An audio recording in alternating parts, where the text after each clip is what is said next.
So, in today's video, we are going to talk about 5 signs that your breakup is not, in fact, permanent. This is a question I get asked all the time from so many different individuals. And we're going to cover 5 signs that I've often seen in my client based practice over the years that indicate that things are changing.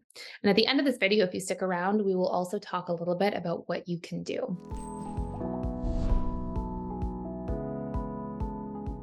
So, first and foremost, one of the biggest things I often see is that the person changes their mind in what they communicated they would do or how they communicated they would show up when the actual separation took place.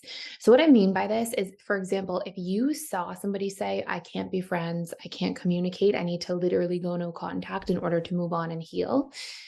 And then 2, 3 weeks later, you see them reaching out. So it's not necessarily like what they're reaching out about. It's that the actual shift from what they promised or articulated they wanted or needed is now changing. And this has always historically been one of the biggest signs that I've seen. Another example of this could be that the person says, I really want to be friends. I want to keep this sort of friendship alive and continue on. And then they change their mind from that direction. And they're like, you know what, this is really painful for me. This has really been difficult for me. I need to take space from the friendship. So when you see change, it indicates that that person, from the space that they communicated they were done or they were out of the relationship dynamic, that something within them has changed, something within them is turning. And oftentimes this would actually be followed up by a new discussion or sometimes even like a new initiation in terms of what should come next. And of course, this isn't always the case. It doesn't mean if somebody's like, I can no longer even be friends, and you said that you would maintain a friendship, that they're suddenly going to turn around and jump right back into something. But it definitely would indicate that there's sort of this window or door open. So that's number one. Number two, if they try to then continuously reach out in kind of indirect ways. So let's say you're in the dynamic where you didn't continue on with the friendship, which is the vast majority of people. And yet there's this indirect line of communication that's being essentially nurtured.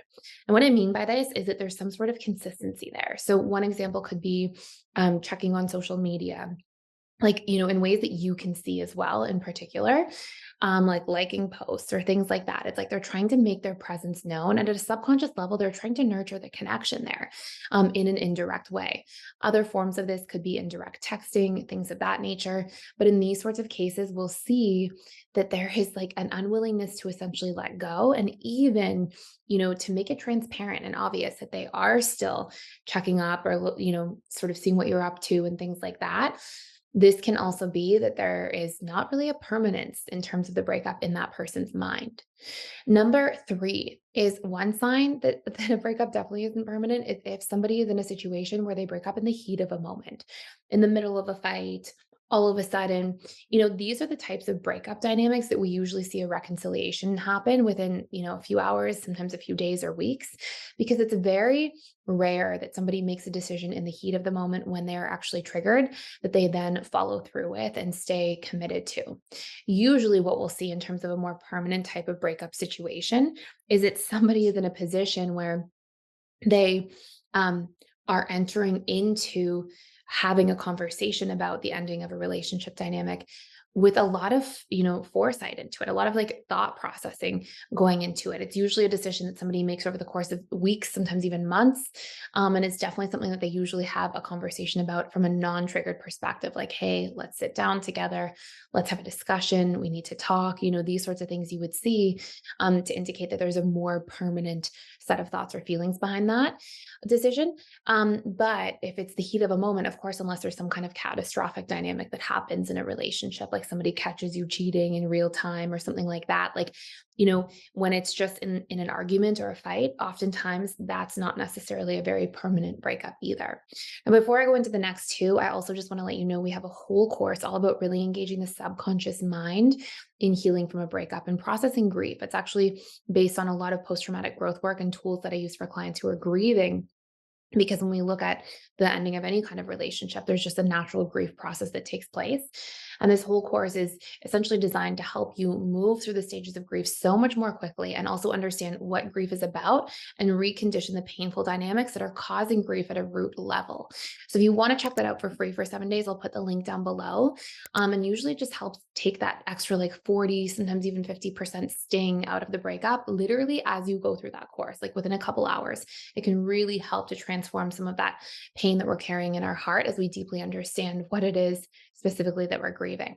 Number 4, sign that this isn't a breakup that's permanent is if you see somebody in a dynamic where they are reminiscing and they are nostalgic. If you see somebody in a situation where they're like bringing up the past or bringing up past memories and trying to kind of engage and connect with you on that, oftentimes they're essentially connecting to these past experiences.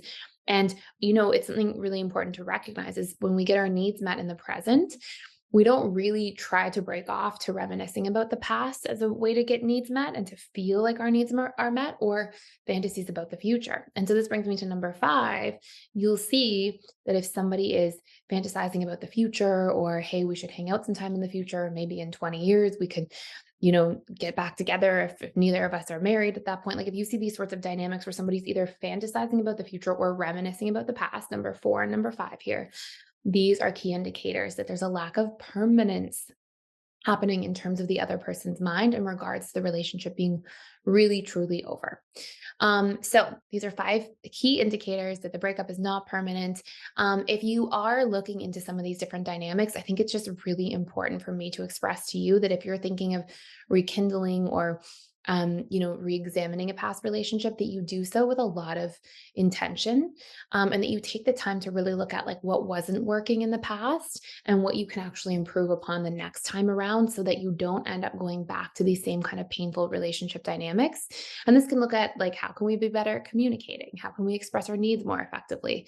How can we be more mindful and respectful of each other's boundaries and triggers? And how can we communicate around those things in a better way? And if we're addressing these core components, we can move in a way that we become more securely attached together. But if we are ignoring these things and just jumping back into the same types of situations over and over again, we can be in for a bit of a whirlwind of the same repeated experience over and over. So really important to pay attention to. So that's it for today. Thank you so much for watching, for listening, for being here.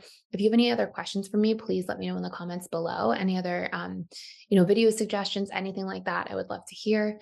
And if you don't mind, please consider liking, sharing, and subscribing to the channel. And hitting that like button is super helpful for me. So thank you so much. And thank you for stopping by.